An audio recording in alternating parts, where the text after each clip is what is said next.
Settle screens go. Is this on? It is on. Make my Darth Vader sounds going forward.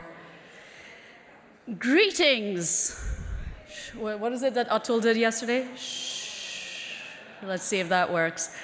Greetings to all my esteemed colleagues and friends today. My name is Medha Jaishankar, and I work for Jet Synthesis Inc. I am a film producer with a passion for good stories, as well as a technology entrepreneur. And it is my honor and privilege to speak with you today about an extraordinary individual. Just as we seek to tell stories that inspire, today I get to introduce you to a real-life protagonist whose tale is one of dedication, innovation, and relentless pursuit of security in an ever-evolving world. A woman who has made it her mission to protect this nation's digital heartbeat. I'm talking about none other than the remarkable Anne Neuberger. Imagine for a moment a character in a grand narrative.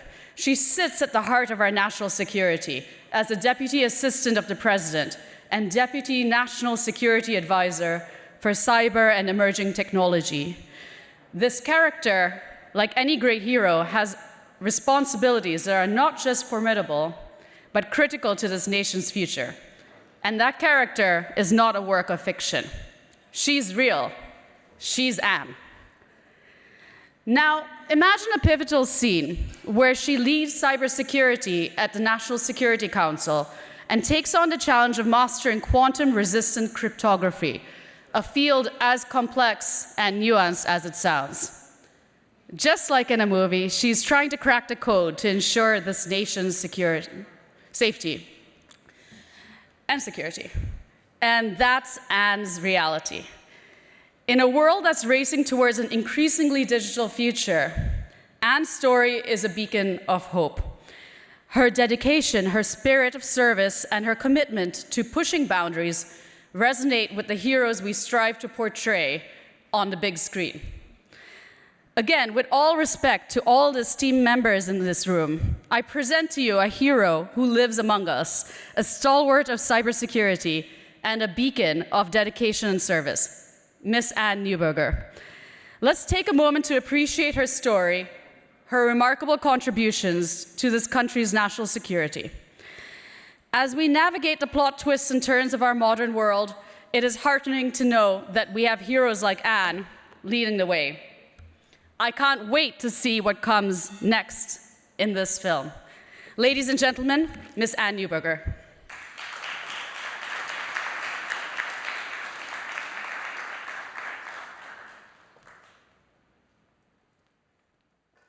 Good afternoon, all. I think we'd all love to be introduced by Meta sometime in the near future. Thank you, Meta, for that really kind and just lovely introduction, rather generous, I might say. It's truly wonderful to be here to discuss a deep and broad agenda on technology and digital development. Welcome in particular to our visitors from Delhi.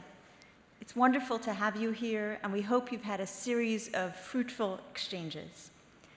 There's an important partnership between India and the United States, including our joint work on secure digital infrastructure, some of the work that Meta was referencing. Digital infrastructure is life. It's access, particularly in each of our country's rural areas, to education, to markets, to telemedicine in many cases. Indeed, India proved this during the pandemic, giving life-saving food and finances to tens of millions of individuals around the country through India's really innovative digital public infrastructure, a model for the world as we look around the world and the many countries who were attempting to help their populations struggling with the debilitating pandemic. We can look to see the power of digital public infrastructure by what India was able to accomplish at scale in a very quick time period. So our digital partnership isn't new. It builds on the strong partnership we already have between our two countries, not least of which is the people-to-people exchange so represented here by the USIBC, and a thank you to Ambassador Cheshup's leadership in that way, bringing people together and building on the great Indian diaspora here in the US. I'm particularly pleased to be here under the banner of this year's theme, Trust, Resilience, and Growth. These are all key to our joint work between the US and India to advance technologies that are trusted, improve connectivity, and offer long-term economic and national security advantage. Whether it's AI, software, or advanced telecoms, all three of these elements are core to our digital partnership. There's no greater joy than a good book. And I was recently flipping through two books that are my favorites. One is The Argumentative Indian by Nobel laureate Amartya Sen. And the second is The Technological Indian by American historian Rob Bassett. Public debate and technological innovation are core to both Indian and American societies, each in the pursuit of human welfare, making human lives better, and are central to the future of both of our countries and central to the intertwined nature of the future of both of our countries. Cities and communities around the world, particularly in the US and India, are incorporating more sensors, more artificial intelligence, and faster communication networks into their cities, into the systems that make citizens' lives every single day more productive, more enjoyable, safer, and more healthy. So let's talk about the digital horizons in each of these areas. Artificial intelligence promises to be the defining technology of our era.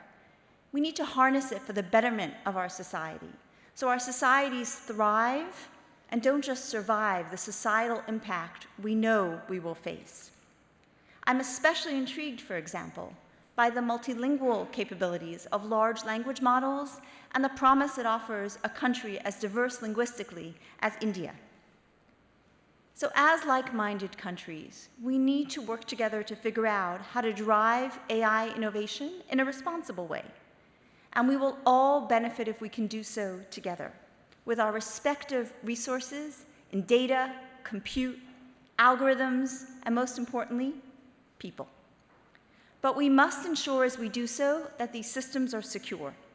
So to do this, we're working to incorporate security and interoperability from the ground up, and working to develop innovative privacy-enhancing technologies and ways to leverage AI for our nation's cybersecurity. As more of our world becomes interconnected, it becomes exposed to both more opportunities and more threats, and we need to address them from the ground up together. So specifically, on the cybersecurity side, we're driving to more secure networks, more trustworthy devices, and more resilient AI models. We're thinking through how to best promote innovation and protect our vital systems. This, of course, means working together and working to bring both India's world-leading talent, the United States' world-leading talent together in pursuit of a positive vision of how these systems should be built and secured. For example, we know new technologies promise to reduce air pollution, increase road safety, enhance food and water security, and improve equitable access to essential services. But these same promising technologies also represent interesting targets for both nation-states and criminals for malevolent, malicious purposes. So we're working to upgrade the security of our systems today and ensure security for the more complex systems of tomorrow. This particularly is the core focus of our cyber partnership with India, one that's deep and is growing broader. And we're working to build towards holistic, baked-in security across the board for hardware and software. Early in the Biden administration, President Biden issued an executive order on cybersecurity that for the first time said, we will fully use the power of government's purchases of software to drive more secure software for government and for the companies and individuals using the same software. To build on that, the Quad, in which the US and India are two of the major members, recently committed to also implementing common software standards for member governments to bring together the power of all of our procurement to drive more secure software. And in a message to all the private sector executives in the room, we also recognize that having one set of standards for companies to build to and then sell into multiple markets is an attractive incentive. So we're working to do so. Even as each country has its own standards, they are the same so that companies can sell and sell much more secure software. That brings us to telecommunications, which underpins our economies and underpins the national security in each of our countries. Our data, our research and technology, our companies' intellectual property, our nation's secrets, all ride on our telecommunications networks. And India and the US are focused on ensuring that today's and tomorrow's 5G and 6G networks are secure. Indeed, we're now on the precipice of a new approach that has the potential to change the landscape for improved security, lower cost, and supplier diversity, the Open Radio Access Movement, or Open RAN. And I believe Senator Warner talked about it a bit earlier. Over the last few years, we've seen an acceleration of Open RAN architecture-based deployments around the world. These serve as proof points for the scale, robustness, and viability of this open standards approach. There's a unique opportunity for both India and the United States to collaborate on Open RAN research and development and deployment to ensure we can together be more competitive and innovative, to offer more lower cost options to the global market, and achieve state-of-the-art performance.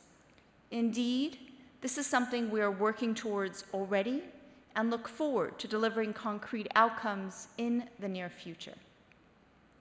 New technologies will continue to transform how we work and how we live, how we give our people cleaner water, equitable access to telecommunications, faster communications, and better educations, the dreams of every government and every citizen in our societies. We must foster that innovation while keeping ourselves safe. The United States is eager to work with India and US and Indian companies as we bend the arc of technological progress to a smart and secure future. Thank you again to the Chamber and the US IBC for bringing together this wonderful group, and be well.